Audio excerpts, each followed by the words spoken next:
Thank you to all of you. This was not about being qualified in a certain way. The idea is to have these differing viewpoints in the areas that you work, which are in some type of social justice, legal, economic, dealing with people in these spaces gives you a unique viewpoint in being able to look at this issue as well as just being alive today. So I think everyone is going to bring value to this conversation. So once again, thank you all for being here and for taking a minute to introduce who you are and why you think this topic is important. So in order to move on from there, the topic of today is, are these the same thing? We talk about social inequalities and economic inequalities. Is that the same thing? This question, is that the same thing as systematic racism? Well, I'd like to jump off, if I may, on that. I really thought about this quite a bit, and my answer is, well, it's yes with a little bit of no. So, gosh, you know, and the more I think about this, the more I have to kind of just really dive in. But technically, the system today we have is supposed to be designed to do away with all of that. In regards of racism within the system, we've come a long way, let's say, but we also know there's still a long way to go. And part of that is looking, now we see things on a very, you know, there's the macro and then the micro level, and really about those who wield the power and the self-feeding loop that validates that racism and such. So for example, in Mississippi, just the other day, I'm looking at my other screen here, Gail Welch, who's an election commissioner, said, you know, she was concerned about voter registration in Mississippi, that, quote, the blacks are having lots of events for voter registration. People in Mississippi have to get involved. So who are those? Well, aren't people in Mississippi getting involved? I mean, the very fact that African Americans are doing this, but that's not what she's getting at. But now, as part of this system, you know, her bias is really showing. And of course, she said this was meant to be a private message. You know, that's always the excuse, but it's a really bad one. But today, what's being challenged more and more. So let me step back. So initially, racism was, you know, codified, right? Be it the Constitution, 1890 Mississippi State Constitution, and so forth. So we have all that. We stripped all that away, but the racism never went away. The foundation still remained. And so that's really kind of the challenges we look at now, that it allows people to get away with things. I don't want to get too political about this, but if we go to the, you know, the occupants of Pennsylvania Avenue, you know, that racism was on display the second he came down that escalator. And his party, the system within that, continued to uphold and reinforce that, to validate that. And so while technically we shouldn't have systemic racism on a technical level, the self-feeding loop, in my opinion, of the inherent racism that exists within the people who are in power in particular, continues to feed that. And you said something very interesting. You said the self-feeding loop. Right. Okay. That's a good point in terms of, as you said, the people in power. When you think about it, a system inherently can't be evil or good. It's the people who are implementing these systems is going to make something good or bad. When we talk about social and economic disparities in terms of Black people being able to get loans versus white people being able to get loans. So the person who is a loan officer, if they're going to have that mindset, well, I'm going to make sure I'm going to exclude it, and I'm going to go beyond, you know, the racial covenants, which we may circle back around. But if they're going to have it in their mind, well, I'm going to give this person the benefit of the doubt so that they can get this loan, so that they can get this house. Okay, that puts them on a whole different trajectory versus the decision, well, no, you're not going to get this loan. Now you're going to be excluded from owning a home. Now you're going to be excluded from the opportunity to have generational wealth. Now you're going to be excluded from being in the neighborhoods where you can have the best education, which then put you at a disadvantage when you get out in the workforce because you're not as educated, you don't have that particular pedigree. And so it goes on, and it stems from that person who's making that decision to issue that loan. So when we peel all of this back, and we have to look at our individual responsibility to do the right thing, it's going to be important to make sure we have people in the right places, in the right positions. In my field, when I see, the economic disparities, that can cut across racial lines. Someone comes in my court and is representing themselves, whether they're white or black or Latino, whatever, they're going to be at a disadvantage, not because of their race, but because of their ability to have the resources to have an advocate for their case. So in that sense, the disparity that will have a negative effect, but it can cross racial lines. So I see that in my field from time to time. And again, we'll circle back to some of the other legal aspects of the systemic racism, which end up creating these further social and economic disparities. I think the point that Brother Loki made earlier about Dr. King's intention of getting poor blacks and poor whites to come together is ultimately the goal.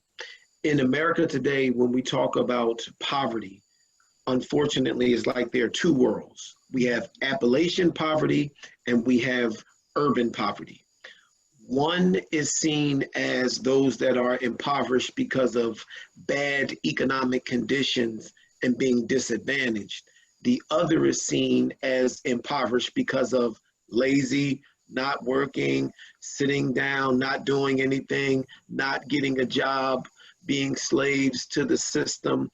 And unfortunately, because of that, culturally, they're not looked at as the same. One of the most interesting dynamics to me, and this is not, internally, is that you have such high conservative numbers amongst Caucasian poor, and you have African-American poor that are economically in the exact same position, yet vote completely different. That is one of the most interesting dynamics in all of politics in our country today. Some of that may be because of how they perceive themselves. Some of it may be how society perceives them. And unfortunately, the worst part is how each side views the other. Although we're both in the exact same income strata, we're both getting SSI, we're both getting food stamps, we're both getting Section 8 housing, we're both getting Title 20 childcare, yet somehow I see myself as more deserving as you. And again, we're painting in broad strokes here, and that's always dangerous whenever you do that. But I think those things play a part in it, in that amongst the poor, culturally and socially, I don't think they're all treated the same, which I think is a problem. And I think if we could ever get to a place where we get back to Dr. King's last work of focusing on poverty, we've gotten we've gotten voting rights, we've gotten public accommodations, but it was that economic thing is what took him out of here, which we're still fighting today. Okay, I see your hand. Is it Nyasha? Yes. So thank you, Wanda. So I want to go back to that question about, is there a distinction? Because I think we got a yes, another no. But I definitely think there's a distinction, and I think it's a matter of your perspective, because anyone, regardless of race, can be socio and economic disadvantaged. And so I want to make sure that we make that distinction, that it can be white, it can be Hispanic, Latinx, it can be Black, but not everyone can be a victim or be oppressed of systemic racism. And I think that's very important to make that distinction. And I think when you say, is there a difference and the lines get blurred, is when you're talking about those people that have been oppressed by that system. If we're talking about Black people or people of color, because then it gets blurred, is there a difference? And to me, the reality is, and let me go back to those of us that play spades. To me, systemic racism is the big joker, because it trumps everything. And it makes it very difficult to say, is there a difference between, because definitely systemic racism can broaden that socioeconomic disparity and gap. And Chris, I'm listening to what you say in terms of how we view poverty. That's because we have these people that are part of these institutions and systems, because I actually want to talk about the difference between institutional racism and systemic racism as well. But you have these people in positions who can impact practice and policy, who bring these biases and stereotypes to bear and how they run these institutions that contribute to these systems. So yeah, I want to be very clear that there definitely is a difference between socioeconomic disparity and systemic racism. Thank you for bringing that up. And I moved the slides to a couple of definitions that I found that I thought were very good to fuel this discussion. So those who... Can I jump in real quick? So I don't know if the audience members are seeing this, but I know for recording purposes, you still have your Q&A and your attendees box up. So we're unable to see the actual slide. And so I don't know if it's recording like that. No, it's not. It's not broadcasting like that. Okay. All right. Thank you. I'm able to see the slide. Mm-hmm. I see it. So, systematic racism, a definition is also called structural racism or institutional racism, as systems and structures that have procedures and processes that disadvantage or disadvantages for African Americans. That's one. Christopher? Yeah, and hope I'm not jumping in. And I think that in and of itself speaks to why there is such differences of opinion with a lot that's going on now. I think there are some in our culture, white and black, you know, from Candace Owens and that group and the Herman Cain group to others who some don't really understand that there are intrinsic systems in place that were created to systematically exclude some. And most people really don't understand the full dynamics of that. And the best example I try to give people of different perspectives of mine is this. As a man, I psychologically understand gender discrimination. I can write about it. I can talk about it. But there are some things with gender discrimination that as men, we fully don't get.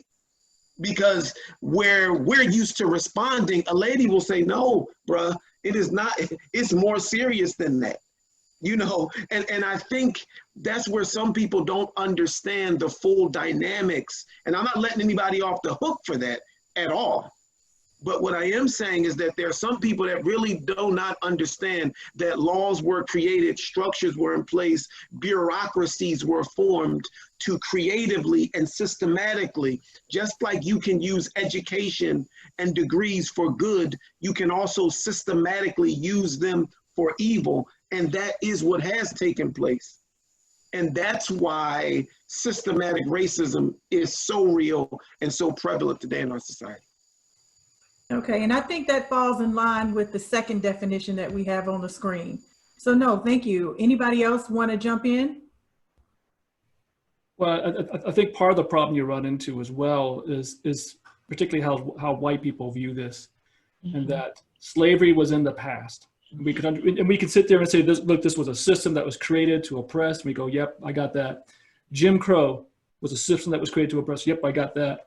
Mass incarceration. Well, come on, you do the crime, you do the time.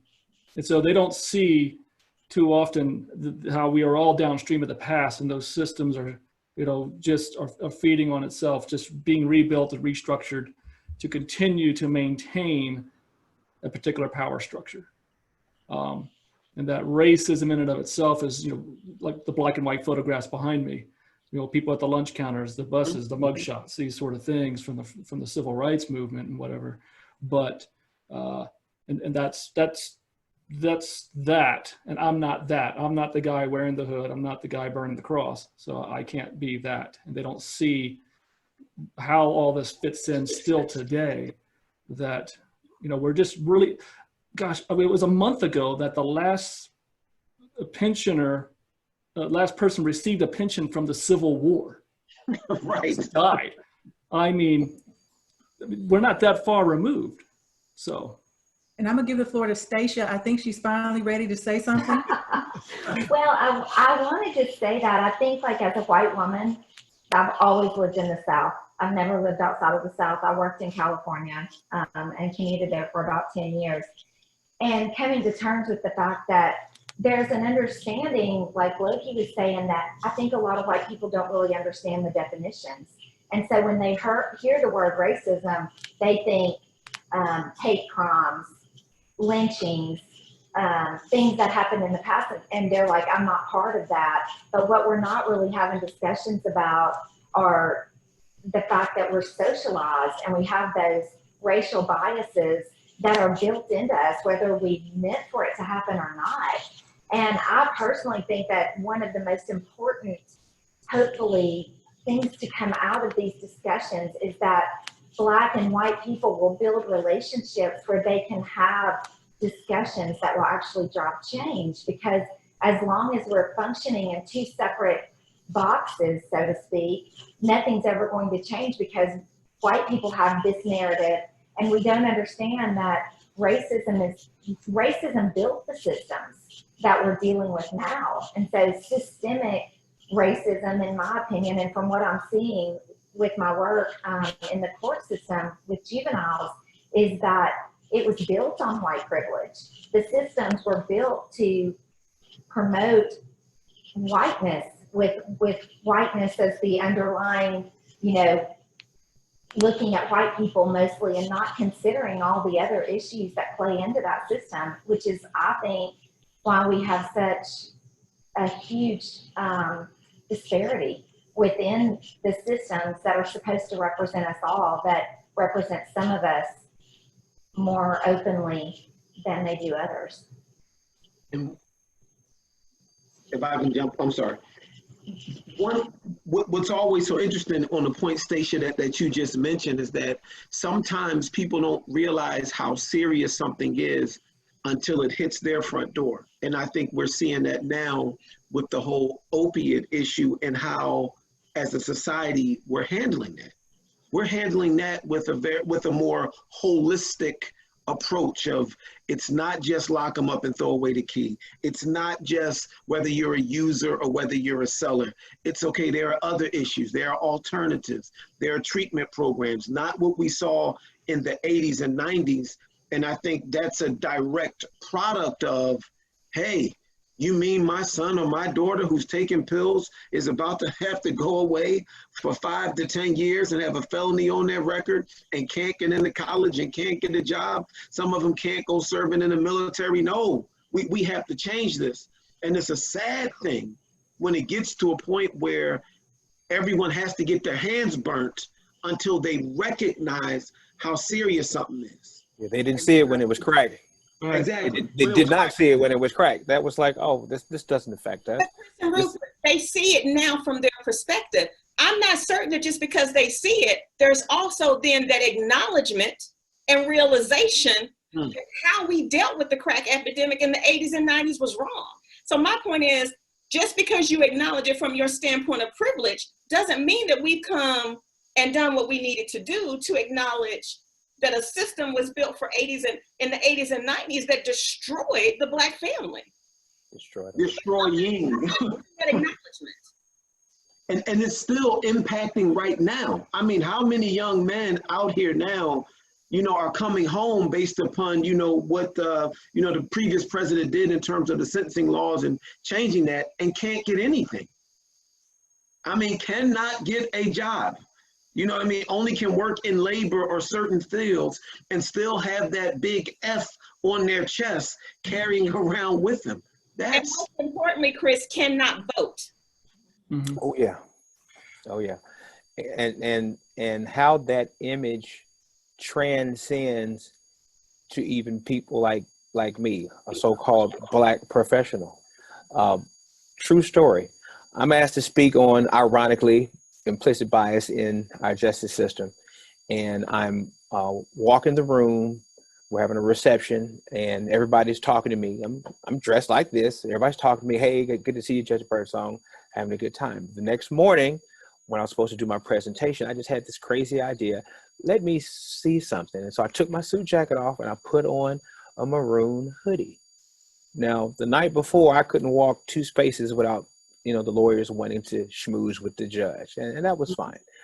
The very next morning, the very same people, and we're not talking about strangers, we're talking people who've known me for 20 years. The mere look of me having a hood and walking around, I was avoided for an hour and a half. Only 2 people actually spoke to me and engaged with me. And it was like, wow. And these are lawyers who were concerned about bias against their clients. And then when we went into the presentation, I stood in the back and I kind of really played this up. I had another one of my colleagues to go up as me, as Judge Byrdsong. And so here's this white guy up there and they're introducing him. Nobody says anything, mind you. They knew me from yesterday, the day before, but nobody said anything when they introduced him.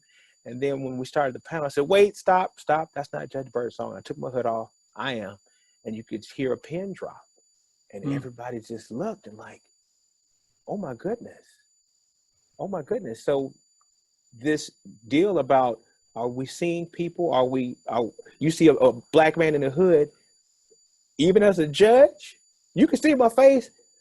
They didn't want to have anything to do with that.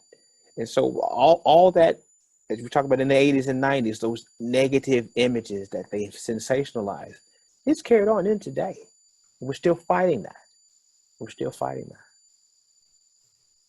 And that speaks back to the social economic dynamic of all of that in regards to the caste system that we actually do have in our country. So as long as you're in the suit and tie, it's a safe space, and there's value attached to that those lawyers can go, hey, I want to cozy on up. But the second you wear the hoodie, let's say you were just coming from working out or something, right? Even if it wasn't even in that space, that we attach these particular values, racial and social and economic, to that, where's that going to fit into this capitalist system, that I'm going to go, okay, well, wait a second, now all those biases are layered on top, that race applies, but at the same time, the social strata that we have, that now suddenly there's not a value attached to you. And I might have expected that from people I didn't know. Right. When this happened with people who actually knew me, and I looked at them and they averted their eyes, I was like, wow. Yeah, I mean, I'm going to be blunt. The night before, you were the safe black guy. The next morning, wait a second. He's not the guy I thought he was. There's something different. Even though they know you, suddenly there's that trigger, that bias that's been instilled in our brains that go, okay. It's interesting. I have a film called Black, White, and it's not a plug, I'm just letting you know. I have a film called Black, White, and Us, which is about racism through the lens of transracial adoptions. And these were white people who thought that racism was over, and then they adopted these black children. And there's a whole side of this about, adoption agencies anyways. But suddenly, racism became very real because it became very personal. Chris, to your point, it was at their front door, right? Suddenly, they could not avoid it. And Stacia, as you were saying, once we start to make this, as white people, start to make racism personal, and we start to see the personal, see the person, like Rupert, we're seeing you, not just as a judge, it doesn't matter what you are wearing, and we start to understand that, those personal dynamics, that's where where those changes can start to take place. But again, if we're in those separate boxes, that separation is designed in and of itself anyways. Yeah. I see your hand. I don't know if it's Nyasha. Okay, it's Tracye. But Yeah. I was just getting ready to come to you all to ask you for your experiences and what you see on a regular basis with these descriptions that were just given. But go ahead with your point, Tracye. I don't want to cut your thought off. So I really just had that thought made me have a question. How do you make white people recognize racism when it's not personal for them, right? How do you make someone recognize, the average white person is not adopting black kids. So if to have a different perspective. Like when you commented that now they see the judge, he's not who I thought he was. And to me, that goes to the opinion that in general, white people see Black people a certain way. And so when they don't see you that way, you're an exception to what a Black person is. So if you're educated, Black people aren't educated, you're an exception to that. And so you're accepted as an exception. And once you don't meet the criteria for that exception, now I see who you really are. You know, you're the person that wears a hoodie. You're the person that's not educated. You're the person that's lazy. You know, a whole lot of negative stereotypes. And I just think it's interesting. And I don't know if it's because so many things are happening in the world, and I really go back and forth from a positive viewpoint that things will get better to a negative viewpoint that things are going to be the same for a very long time. But, you know, in this moment I'm at, well, how do you swing the pendulum in a direction to say that, well, yes, this is how I help white people to understand racism? Because one, you have to be in a position to want to understand it. And when we talk about institutional racism, that power structure is based upon individuals that's doing what's best for their personal interests and the personal interests of their loved ones and their heirs. And there's no real reason why they would have a responsibility to make sure that they're not biased. Yeah, wow. To change. And I guess that goes back to economics, where you would have the poor people and minorities and Black people really fight for economic equality. So, you know, what are your thoughts about that? I want to go to Stacia. You know, that's been a struggle for me, Tracye, because in my work, I found that a lot of people aren't compassionate for the population that I serve. And it's been a struggle to try to educate people in a way to get them to understand the systemic racism, because there's the idea, which I think Nyasha maybe said earlier, about bad does the time. We're not going to have any conversations about generational trauma or any of the drivers that hold people captive to a broken system. And so I really hold fast to it is a relational issue. And once we start to establish relationships with people that have different experiences than us, and we can have open and honest conversations with them, I think that drives change. I've been very fortunate that I've had so many strong women and men who are Black in my life that are constantly holding me accountable and educating me, and that I fell madly in love with girls that I serve, and it became so important for me to help them find their voice. So know that's a struggle for me as a white woman too, to figure out how to educate people that look like me, to make them care about these issues for kids in my community, so that we can all have a voice and be on equal footing. Let's go with the response to what Stacia said. Go ahead, Nyasha. I agree with that in terms of that's how we impact change in our interpersonal relationships. I do not think, however, that's enough when we talk about people and their personal biases and stereotypes that impact institution and systems. I think it has to be more than engaging in those conversations, because the reality is those people have been through diversity trainings. They're getting all of that, and they're still not making those changes. I think when we talk about systems and institutions, we have to look at accountability. People have to start losing their jobs. They have to start getting demoted. And I'm thinking about the education system. And I want us to get to a point where we talk about not stuff that's happened in the past. I want us to talk about systems that are in place currently that are decimating Black children and Black and brown children. And the education system is one. So I agree with you, Stacy, in terms of our personal relationship, how you and Wanda interact. I do not think that is enough when we talk about how do we begin to change that when we talk about institutional racism and systemic racism, because they're getting the trainings, and they've been getting the trainings for a very long time, and the numbers aren't changing. Right. Well, and that's one of the first places I noticed such a huge difference was in the educational system. I mean, personally, my son had a boy in his kindergarten class who they wanted to put out, expel, and he was 5 years old. And I didn't even know that was a thing. And so I couldn't believe that was even happening, and ended up trying to connect to a educational attorney to teach the mom and the school about what other options we could look at. So I agree with you. People are having the trainings. They're not receiving the trainings. I'm 100% on board with there needs to be accountability, and people need to feel the pressure to make changes that are necessary to drive the system in the right direction. You and I agree on that. All right, Loki. Yeah, I wanted to add just to that, because I agree wholeheartedly with both points. There has to be a multi-layered approach to this. Holding people accountable is definitely key, but when people start to always feel under attack, they're not going to change.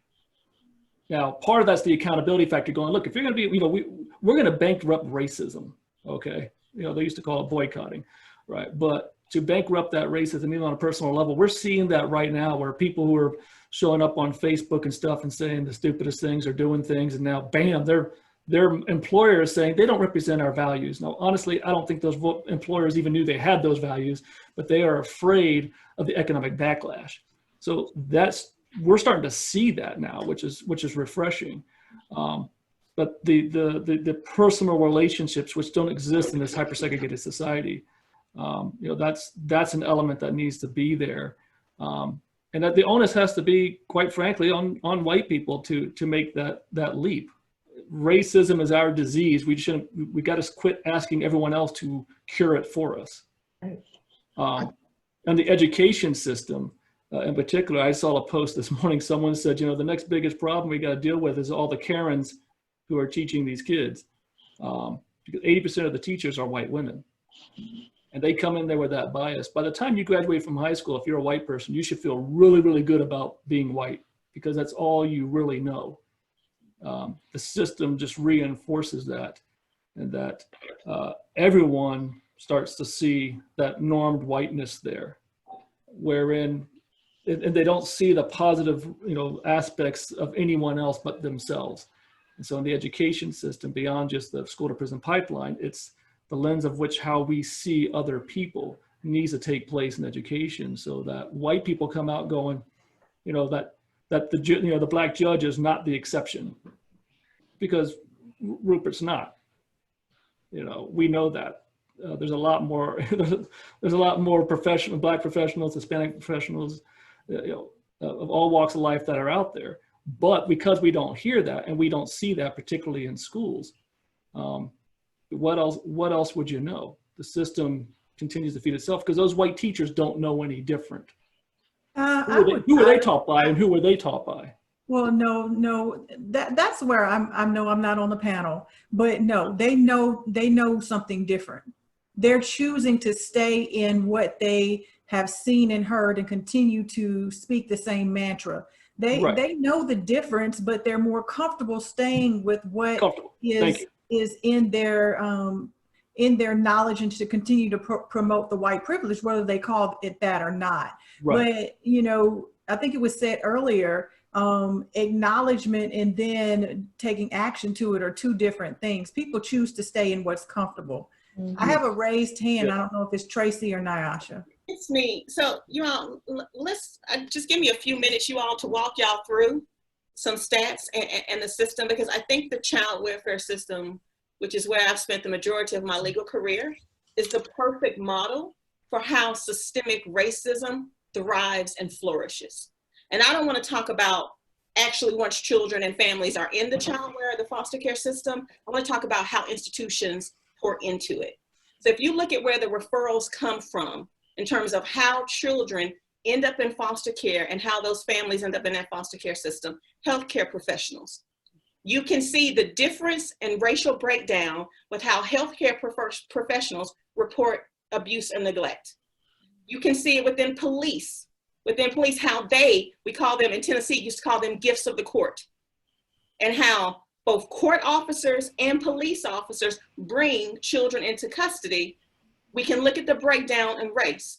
We can look at the education system and see how they make referrals. But I want to focus on the educational system. In Tennessee in 2017, school-age children, Black and white. So the percentage of children that were in school that were white were 66%. So when we're talking about school age, we're talking about kindergarten through 12th grade.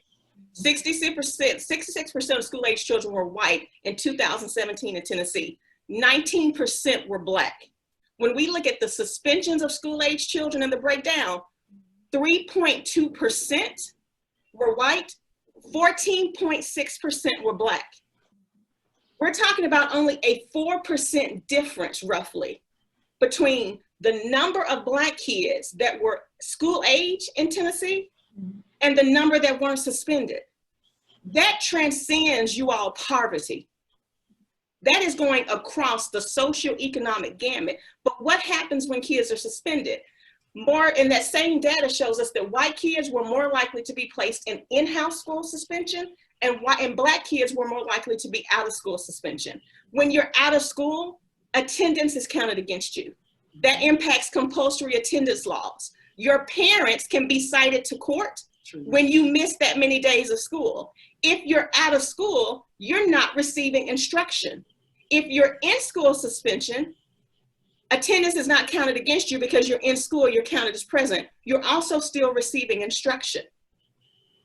When officers are investigating juvenile crimes, what's the first thing they do? They pull disciplinary records at schools.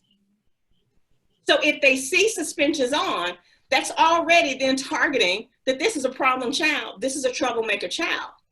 When children are in then from schools, and we have to talk about that unholy alliance that exists between schools and juvenile courts. And for our attorneys out here, that was my only problem with the new Jim Crow book, is that it ignored what happens in juvenile court. And the biases and the racism that occurs and what happens to Black families in juvenile court before we even get to the adult criminal system. But I digress. But when you have then families and a disproportionate number of Black children who are then involved in that's out of school suspension, where many parents are then having to take days off from work to either supervise their child, or if they're not able to take time off from work, the child is more likely to get into trouble. Because what do we say? But this is the difference. Children are going to be children. White children who get into the same type of behavior, they're just being children. Black children who do the same type of behavior will label them something different.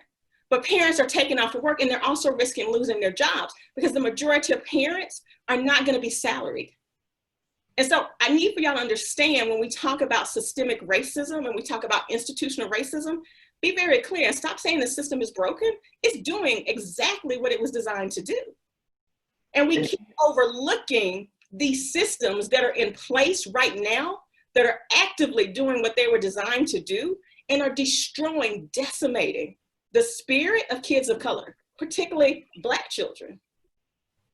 That goes to the clarion call for diversity in the classrooms.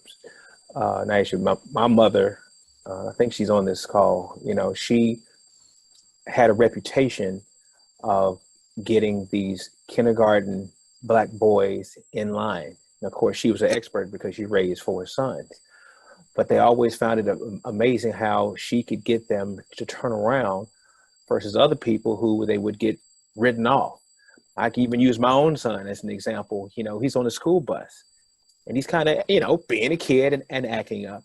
And he happened to have an African-American bus driver who basically described what you're talking about. You know, if it had been anybody else, they would have labeled him a troublemaker. They would have kicked him off the bus. There would have been all kinds of other negative consequences would flow from that. But when she came to me and she talked to him and talked to me, we got him straightened out. He remained on the bus. He remained, you know, in good standing. And of course, and then you still have that positive trajectory versus the negative one, which has all kinds of other ugly consequences downstream. So that's this, when people talk about, you know, why do we need diversity? Why do we need inclusivity? Because of those very reasons you just described. Because then you have somebody who's going to see it from a different lens or different angle and not go for the jugular. I describe it as Black people face a default demotion. I mean, and that's even for me as a judge. I've had clerks, people from the cashier's office ask me, was I lost in my own courthouse? How does that happen? How does that happen? I'm just like, are you lost? You know where you're going? You know where your case is? Like, I'm good. I'm good. But that happens. That happens to me. 2020. Yes. Definitely. Go ahead. I can follow you. You have something to say, Nyasha? I just want to make sure that when we're having this discussion about systemic and institutional racism, that we aren't talking about one segment of Black and brown people, that we aren't talking about those that come from poor and disadvantaged homes. I want to make sure, because if we do that, we're feeding into the same bias and stereotypes that are creating the problem. This is a problem when we talk about institutional racism. That's why I said it's important to make that there is a distinction that crosses socioeconomic lines. I literally just raised, and I think Wanda and Tracye can attest to this, a very successful young Black woman who is now entering her second year at Dillard University. But let me be unequivocally clear, I am exhausted because of what it took to get her to that successful title, making sure that people weren't setting lower expectations, that they weren't pigeonholing her, that they weren't going to apply what we know about child development and brain development, because we need to talk about that. White kids get the benefit of their behaviors being normal child development and what we know about brain development and when you can appreciate risk and when you can see big picture thinking. Black children don't get those same benefits. We hold them as if they're mini adults who are just shorter. That's how we treat Black children. We don't treat them the same as we do white children. So I just want to make sure that we aren't, all of us, thinking that this is a problem when we talk about Black and brown that strictly results to lower income, so lower people that have been disadvantaged, because that is simply not the case. Because I think just from hearing me today, you would know that my child is not one who I would just simply lay down and let you do anything to. But it was a constant fight with her being on an advanced academic track because she did the International Baccalaureate program since she was in elementary school. It was a constant battle to make sure that she had what she needed and that she wasn't marginalized simply because of how she looked.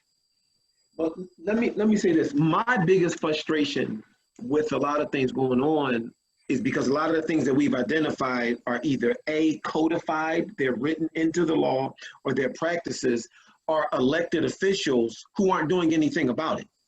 That's the problem. The problem is that people that are getting voted in and time again on the heels of this great pitch, this great civil rights pitch on voting, which we've all heard. We know every possible, you don't vote, you don't win, your vote is your voice. Since I have been in undergrad and high school doing voter registration drives, I know every possible voting phrase that we have. But the problem is when people get into office and they're more happy to be there and they're not reformers, that they would rather serve for 20 years than one effective term. Most people would rather sit there for 20 years doing nothing than say, you know what, I'm going to sacrifice my reelection, but for the time that I am in here, I am going to create change. And most people aren't willing to do that, and that's why the cycle perpetuates itself. But these challenges, I mean, social interaction is something that's a long game. Those are things that take a long amount of time: relationships, conversation, education, moving around each other, talking. But things that are codified in the law, organizational practices that executives and GS-14s and agency heads can control, those are things that can be controlled by the stroke of a pen. You know, people may not have liked the end of slavery, but that was done with an executive order by a president. You know, 40 acres and a mule, which was previously discussed, was William Tecumseh Sherman. That was the stroke of a pen. My point is, civil rights, voting rights act, these things were done legislatively or executively. And that's where we really have to turn to who are these people that are in office running these organizations, whether it's the child welfare office, whether it's the police commissioner, whether it's those that are over the guardian ad litems, whatever of these bodies are, the leadership heads are, is going to them and saying, hey, listen, if you're not going to do anything, we're not going to vote for you again. We're going to go down to city council. And I think that's the part that's missing, is that things that we can change immediately that don't take 20 and 30 years, we're not really pressing our leaders to do so. And that's very, very concerning. Okay, we are, there have been some great points, and I thank you, Nyasha, for bringing in those statistics and walking us through a path, because I think it got us into a good direction. Unfortunately, we are right at an hour. I don't know where the time went. Wow. We're just scratching the surface, right? Yeah, Right. we're just where we need to be. So I want to ask each of you, if you want to take about 2 minutes and pose any statistics or closing thoughts that you have, and then we're going to go and we're going to take questions from our audience. But let's move through this quickly. If you have some prepared statistics or something prepared, I'd like for you all to put that before the audience right now before we go into questions.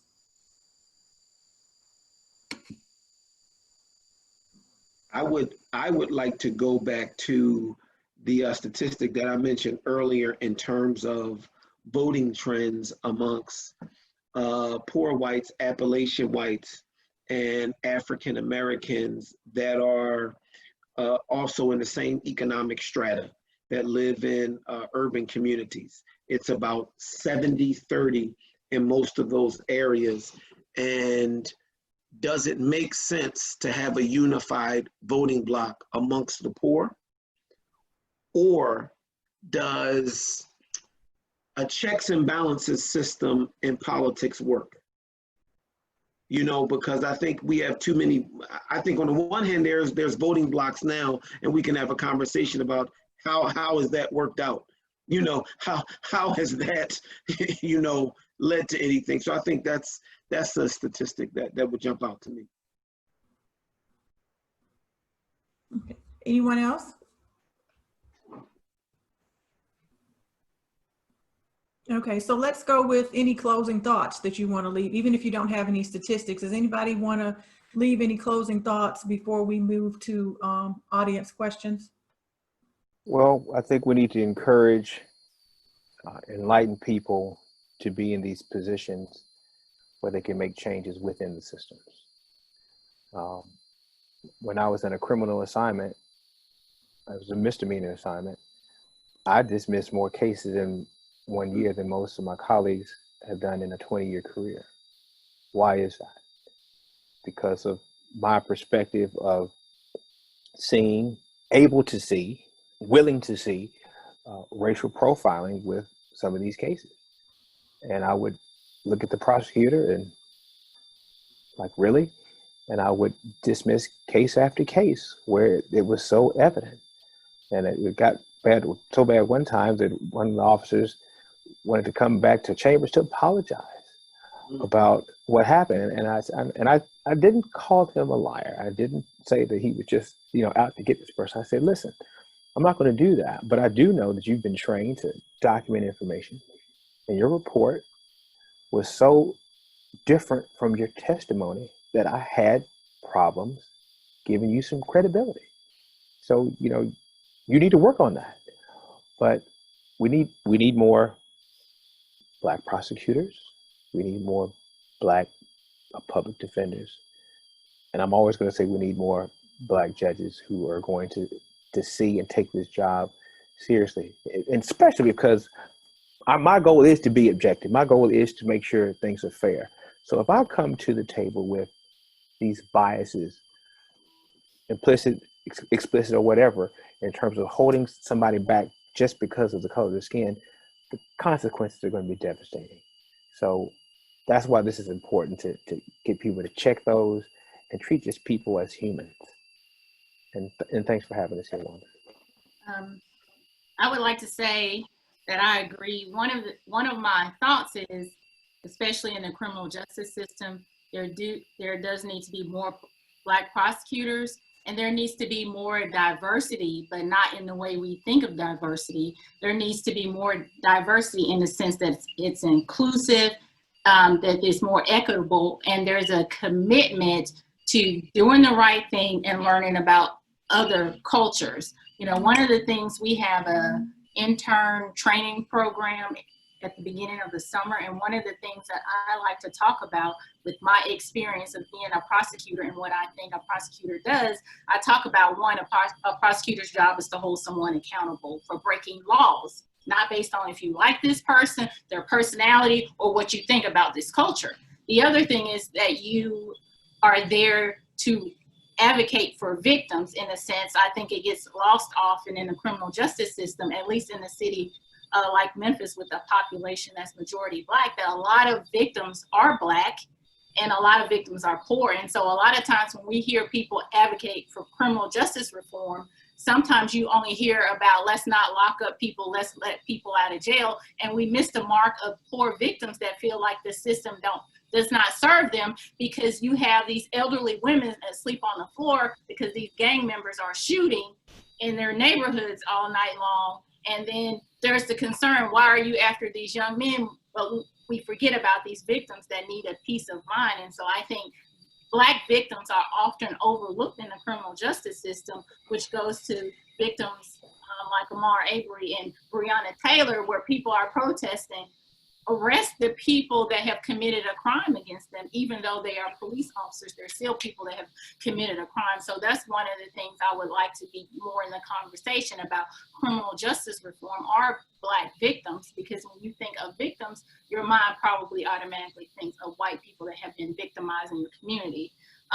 The other point I would like to add is that there is a connection, which of course Nyasha has brilliantly pointed out, between our school system and the police.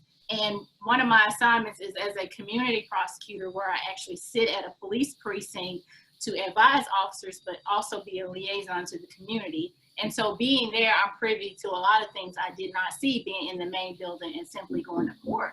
And what I noticed is that the school system uses the police to discipline children. You know, there have been lots of incidents that I felt the school system should have disciplined the children, and they did not. So they call the police, and when the police show up, they feel like they have to take action, especially if parents are going to say, hey, the police came, my 9-year-old hit another 9-year-old. Why is the school system calling the police to handle that? Those are kids being kids. And so again, now you're taking someone to juvenile court when the school system should say, hey, we don't behave like that. We don't hit other people. If you have a problem, we talk it out, we discuss it, because a school is supposed to be an institution for learning and developing future leaders. And the teaching and the developing of leaders seems to be missing, especially in schools in my community that are primarily Black, are probably in poor neighborhoods. And so that's, you know, one of my concerns. And I think that should be also more of the narrative when we talk about things, because really in getting, I guess, social and economic equity in the Black community, it's bigger than just criminal justice reform. And we tend to look at it as one issue when there's like a vast amount of things that we kind of need to work on and attack at the same time. If I can just say one thing on that, I think there needs to be more education too about the importance of prosecutors, because I think a lot of times, you know, in law school, what do you want to be? A criminal defensive, you know, you want to do criminal law, prosecutor? Oh no, you know what I mean? I think from things that you said and the things I've heard other prosecutors say, I think it's very important to talk about that prosecutors can be a tool for justice and not just the person that is locking them up. And I think that needs to be communicated so much more than it is now, from what you said. It doesn't even get to me if the prosecutor is doing their job. It doesn't even get to me for me to intervene if the prosecutor is having that right mindset. I totally agree. I think that's a great point. And I was never interested in that, but life kind of put me in that place. And I have found that I've been able to make a difference, because I've seen cases where people said, hey, I couldn't really get them on the underlying case, But when they're taking them to jail and they have contraband, that's an automatic felony. And then I read that ticket and I'm like, I can't even figure out why you arrested this person in the first place. Let me dismiss this. So I put a judgment sheet right in the front of the flap that on the arraignment day, we can dismiss this case. And so, yes, that really goes, that's a great point. And I wanted to say that, yes, we need more Black prosecutors. But let me jump into it because it brings an important topic about what you all just said. And Chris, it kind of goes back to briefly what you said. I think we have to address the system as a whole and stop addressing individual institutions. Because what happens is we only address one institution, or the converse, you only have one institution who's making the change. We brought up Judge Calloway, so let me use her as an example. She is at the forefront of being proactive and doing what she should do, what any judge should do to eliminate the biases that come through her court and how kids end up there. But the problem is, if you only have one institution in the system doing it, then it puts friction on that one institution. And then what you have is people saying, oh, she's not doing her job, she's being soft on crime, or you want to get voted out, when the reality is it takes a system-wide approach to solve the problem, as opposed to just piecemealing it and addressing it one institution at a time. Mm-hmm. Okay. Yep. Well, good. Well, we have questions coming in, and I know a few of our panelists have a hard stop. So Kennedy, can you bring in one of the first questions that we have? Do we have any questions? No questions. We do have a few comments. Ruth Byrdsong said that there has to be a change with the heart. Walk in my shoes and see what you would do. And then there's a comment from Daryl that said, this was amazing. I'm a guest of attorney Signil. Much love from Brother D and Sister A of the Praise Radio Show 92.9 from Philly. Okay. So Wanda, I'm going to ask our moderator, our co-moderator, Kennedy, I'm going to put her on the spot and ask her if she has, from a youth perspective, is that okay, Wanda, if she has anything to say? Sure. Kennedy, you've been listening to the conversation. Do you want to give us the feedback from your generation? Because that is one of the questions I wanted to ask. And since we don't have any questions, we can take time to do that. How would you address this to the upcoming generation? But go ahead, Kennedy. I think I actually have been engaged in a few conversations around this topic as of recently, specifically within the fellowship that I'm in. And a lot of people have come to the conclusion that we need to have a conversation. However, I want to push that notion because we've been having conversation for decades now. And I think that's not enough if we're talking about making change, like true change and reforming systems. We need to do more than simply having conversations because from my opinion, from a youth perspective, it's not doing enough. I think true educational campaigns for the younger generation need to be put into place to understand implicit and explicit bias and how that is manifesting itself. From another standpoint, in terms of systems, you know, I can't say much since I'm just now getting into my, I guess, career field, as you would say. But I do want to change the notion of people saying we need to change systems or make policies, because I honestly feel like you cannot change a system that was never built for us to work for us. I think we need to actually make reforms, put reforms in place so that we're having a true just system. I don't believe the saying "Lady Justice is blind" necessarily applies in all instances. And so from a youth perspective, that's what we've been talking about. We need to do more than simply having the conversation, because the time for having conversations has passed. Thank you, Kennedy. Now to the panel, how would you address this new generation? How would you, if you could say something to them on how to be active right now to bring about change of thought and behavior, what would you say?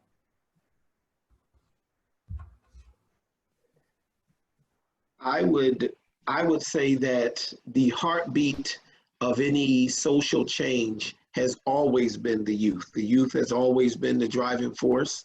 The youth have always been the energy behind making systematic changes. And so I feel like this generation should not be intimidated by their parents' generation. I think this generation should understand that their methods, their styles will be different, but that is okay, as was the case in every generation.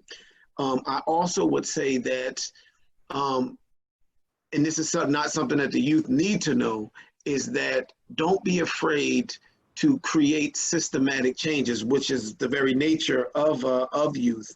And I think what happens is that once you build something, like a lot of the progress we see going on now around the country, and I know everybody may not share this opinion, but with the statues coming down and with the Washington Redskins changing their name, and a lot of these things are going on now, it's simply because the youth are saying no. What one generation tolerated, the current generation is saying, we're not going to tolerate that. And I think it's that sort of energy and activism that has spawned a lot of the progress that we are seeing now. So my advice would be just keep on doing what it is you're doing and not be intimidated. My advice would be what I always told Kennedy. I think we make the mistake of teaching children that they have to be adults to make a change and impact change, and they don't.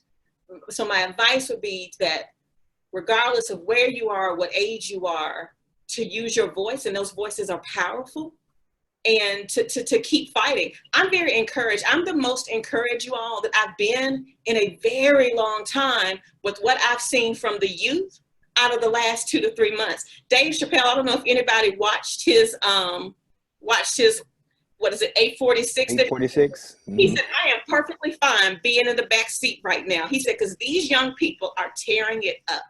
And I have so much hope, and I have so much faith with what I've seen in the last 2 to 3 months. So I think what we can do as adults is encourage every single child that we have to let them know that their voice is powerful and that they can act and that they can make a change. And we get out the way, we support them. Now, we need to stand in front or behind them when times may call for it, but support them to get out there and to lead and to make that change, because they can do it. They absolutely can do it. Right. I feel pretty similarly, because most change, as has been stated before, are driven by the younger generation, because the adults generally have gotten to a place where they're comfortable. You know, I'm working now, I'm going to lose a job, or I have to support my family, so I have to accept this behavior. And when you look at young people, they're not in that position of comfort. And so they're more adventurous, they're more spirited about it, they're more passionate about it, and they're generally in a position to react more. So again, I would just encourage them to keep doing what they're doing, and for us older people to be there to support them. Like, they're leading the way. I'm very proud of this generation. I would encourage people to be willing to be challenged, not to be afraid of, staying in the status quo, but to engage in relationships and conversations that may challenge you to think differently. And I think this generation is way more open to that than generations in the past. So I agree with you all that being empowered to use your voice and living outside of your comfort zone or what you've always known is a pathway to change in meaningful ways. I'm pretty biased with regard to my passion of the law and using the law to effectuate the change. I don't know if Tracye and Nyasha had Robert Belton. We certainly did. Okay. All right. Well, then you already know what I'm about to say. So I was Professor Belton's research assistant for 2 years. That man was just incredible. And he was always of the opinion that, if the law is not doing what it's supposed to do, it's incumbent upon us as lawyers to make the law do what it's supposed to do. He was very, very brilliant about using the law as an organic document in terms of how it needs to move with the times. So when I'm going into the schools and speaking to the kids on career day and whatnot, I am putting that plug for them to pursue careers in law and all the aspects as we talked about in terms of not just your lawyer trying to have the Brooks Brothers suit, but somebody who's going to be an advocate for change, someone who can be on the prosecutor's side and to make sure that, hey, I'm going to look at this case. This doesn't smell right. I'm not going to put this person in the system, and so they'll be ruined for the rest of their lives. And I'm also telling them, hey, get on the bench. You have a lot of power and a chance to make some serious impact in the community and in this world. We know that by law, we had discrimination, we had slavery, we had racial covenants by law, but we also have by law to eradicate those systems, to change those systems, to put in remedies for those systems. When we talk about employment discrimination, and again, this is, all Bob Belchin, the seminal case involved a Black man who was fighting for his right for employment. But that case set the analytical framework for all types of discrimination in this country. And so I'm encouraging people, hey, use the law and change the world. I want to echo some of that there. Our Judge Byrdsong and mother and my mother worked together in Mississippi, and they were part of that youth movement and during the civil rights movement. Now the law changes the system, but it often takes that youth to push it, to say if this is an unjust law, then we're going to change this law. And I am asked would I have sat at the lunch counters. Now there's the Jackson Woolworth sit-in is a famous photo with Ann Moody, my mother, and John Salter in '63. And I said, well, I don't have to because my mother already did. But I'm doing what I can do. My work, and I'm doing the films and so forth. That's the space, the arena that I work in to help try to affect change. We all have a role in that, but things change when people push for that change. We've seen that time and time again, but we got to be willing also to play the long game. Brown versus Board was in '54, but the Civil Rights Act was in '64. So it took 10 long years to get there. But, and there was, these flashpoints along the way. There were these great, glorious moments, that we always point to in the textbooks. But it was all the little things all along the way that made that happen. And to the point of youth in particular, doesn't matter how old or how young you are. The Children's Crusade, those were talk about really young kids who are willing to do what it takes. And so we all have a space in that. For every person that's on the front line, there was at least one person that had your back. My mom would say that if you couldn't be out there, at the lunch counters or wherever, then you were back there, typing letters or using, Xeroxing, in this case nowadays, sending emails and these sort of things. But there's always work to be done. We all just have to find, what that space is for us to be able to make that happen. You're on mute, Tracye. Nice, you're on mute. You're on mute. Can't hear you. Yourself. No, she knows. It's okay. She knows. No, I just wanted to say before we've got to jump off. We had that hard stop. I just want to say to all of the panel, this has just been wonderful, and I hope we can continue this conversation because there's so many things that have been brought up that I would love to see a part 2. So I just want to say thank you to all of the panelists for the discussions, for challenging, for us, I think, because we made each other's arguments stronger. And Wanda, I want to say to you, thank you so much for organizing this and putting it together, despite the many horrible text messages that I sent you. I want to let you know how much I appreciate this, but we have to jump off. But if there's a part 2, I know to say count me in. Yeah, it was a great discussion, and I'm actually glad that I was a part of it. Thank you too. Thank you. I appreciate it. Absolutely. Right. Thank you, Kennedy. Wanda.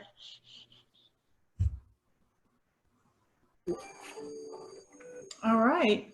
Well, we are, I'm going to double check the chat screen and make sure that we don't have Any other questions? So I'm going to full screen now. So everybody on the panel, you are seen. I'm just letting you know that. So be on your best behavior as I look at the questions.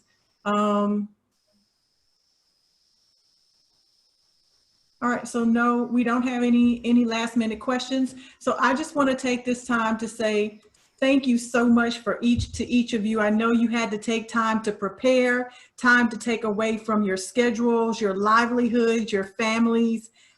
This was a quick ask, and I'm so appreciative of the time and the effort that you put to come in and have this conversation. As Nyasha said, we have really just hit the surface. I know there's much more conversation that can be had. So stay tuned. I might bring us back. I already have my second critical conversation idea that I think we'll probably jump to, but we might come back to this.